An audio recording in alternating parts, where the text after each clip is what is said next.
ನಮಸ್ಕಾರ ಗೆಳೆಯರೇ, ಕೃಷಿ ಚಾನಲ್ಗೆ ಸ್ವಾಗತ. ಶರಣಾರ್ಥಿ. ನಮ್ಮ ಕೃಷಿ ಚಾನಲ್ಗೆ ಪ್ರೋತ್ಸಾಹಿಸುತ್ತಿದ್ದೀರಿ, ಅಭೂತಪೂರ್ವವಾದ ಧನ್ಯವಾದಗಳು. ಅದೇ ಖುಷಿಯಲ್ಲಿ ಒಂದು ಉತ್ತಮ ವಿಷಯದೊಂದಿಗೆ ನನ್ನ ಇಂದಿನ ವಿಡಿಯೋವನ್ನು ನಿಮ್ಮ ಮುಂದೆ ಇಡುತ್ತಾ ಇದ್ದೇನೆ. ಅದುವೇ ಕೃಷಿಯಲ್ಲಿ ಸಗಣಿಯ ಮಹತ್ವ. ಸಾವಯವ ಕೃಷಿಗೆ ಸಗಣಿಯ ಪಾತ್ರ ಬಹಳ ಮುಖ್ಯವಾದದ್ದು. ಆಕಳು, ಎತ್ತು, ಕುರಿ, ಎಮ್ಮೆ ಸಾಕಾಣಿಕೆಯಿಂದ ತಿಪ್ಪೆಯ ಗೊಬ್ಬರ ಪಡೆಯಬಹುದು. ರೈತರು ದನಕರುಗಳನ್ನು ಸಾಕುವುದಕ್ಕೆ ಹಿಂದೇಟು ಹಾಕುವುದರಿಂದ ರಾಸಾಯನಿಕ ಕೃಷಿಯ ಮೇಲೆ ಅವಲಂಬನೆಯಾಗಿದೆ. ಹಿಂದೆಲ್ಲ ಕೃಷಿ ಎಂದರೆ ಕಡಿಮೆ ಎಂದರೂ ಒಂದು ಆಕಳು ಸಾಕಾಣಿಕೆಯಾದರೂ ಮಾಡುತ್ತಿದ್ದರು. ಇಂದಿನ ನಮ್ಮ ರೈತರ ದುಸ್ಥಿತಿ ಏನಾಗಿದೆ ಎಂದರೆ ಹಾಲು ಉತ್ಪಾದನೆಯೂ ಕೂಡ ಕುಂಠಿತವಾಗಿದೆ. ರೈತರು ಮುಂಜಾನೆ ಪ್ಯಾಕೆಟ್ ಹಾಲಿನ ಮೇಲೆ ಅವಲಂಬಿತರಾಗಿದ್ದಾರೆ. ಹೀಗಾಗಿ ಸಗಣಿ ಗೊಬ್ಬರ ಕೂಡ ಅಪರೂಪವಾಗಿದೆ. ಯಥೇಚ್ಛವಾದ ರಾಸಾಯನಿಕ ಗೊಬ್ಬರದ ಉಪಯೋಗದಿಂದಾಗಿ ಇವತ್ತು ಆರೋಗ್ಯದ ಮೇಲೆ ದುಷ್ಪರಿಣಾಮಗಳು ಉಂಟಾಗಿದೆ. ಇವತ್ತು ಪ್ರಮುಖ ಕಾಯಿಲೆಗಳಾದ ಸಕ್ಕರೆ ಕಾಯಿಲೆ, BP, ಕ್ಯಾನ್ಸರ್ಗಳಂಥ ಮಾರಕ ರೋಗಗಳಿಗೆ ಜನರು ತುತ್ತಾಗುತ್ತಿದ್ದಾರೆ. ಇದಕ್ಕೊಂದೇ ಪರಿಹಾರ ಸಾವಯವ ಕೃಷಿ. ಸಗಣಿ ಗೊಬ್ಬರದಿಂದ ನಾವು NPK ಲಘು ಪೋಷಕಾಂಶಗಳನ್ನು ಪಡೆಯಬಹುದು.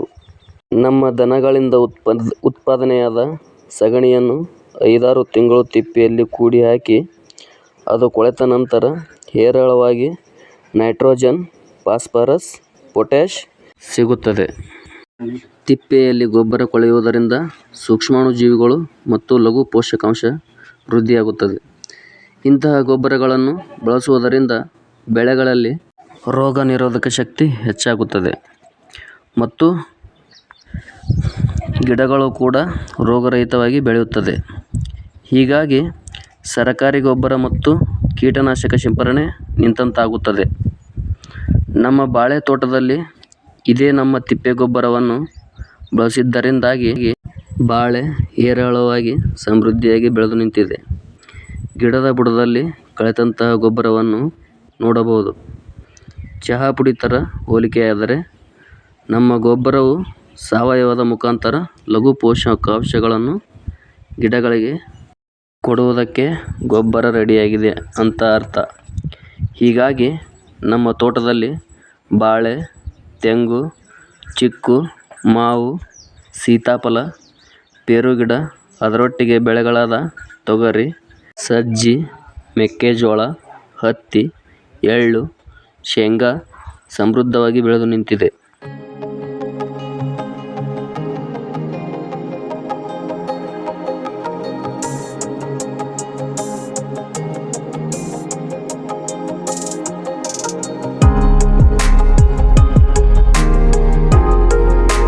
ನೋಡಬಹುದು, ನಮ್ಮ ತೋಟದಲ್ಲಿ ನೇಪಿಯರ್ 10 ಅಡಿ ಎತ್ತರದಲ್ಲಿ ಬೆಳೆದು ನಿಂತಿದೆ.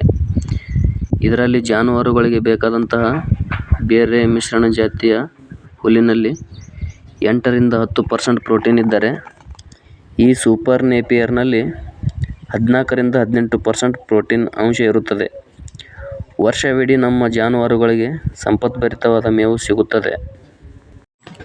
ಹಾಗೆ ನೀವು ನಮ್ಮ ಬಾಳೆ ತೋಟದಲ್ಲಿ ಬಾಳೆ ಹೂಗಳ ಮೇಲೆ ಜೇನುಹುಳುಗಳು ಮತ್ತು ಇತರ ಬೆಳೆಗಳ ಮೇಲೆ ಚಿಟ್ಟೆಗಳನ್ನು ಕಾಣಬಹುದು. ಇದಕ್ಕೆಲ್ಲ ಕಾರಣ ತಿಪ್ಪೆ ಗೊಬ್ಬರ ಮತ್ತು ಸಾವಯವ ಕೃಷಿ. ರೈತರಲ್ಲಿ ವಿನಂತಿಸುವುದೇನೆಂದರೆ ತಿಪ್ಪೆ ಗೊಬ್ಬರ ಸಗಣಿಯು ವರದಾನವಾಗಿದ್ದು ಹೆಚ್ಚು ಜಾನುವಾರುಗಳನ್ನು ಸಾಕಾಣಿಕೆ ಮಾಡಿ ಸಾವಯವ ಕೃಷಿ ಮಾಡೋಣ. ಮಣ್ಣಿನ ಆರೋಗ್ಯವನ್ನು ಕಾಪಾಡೋಣ.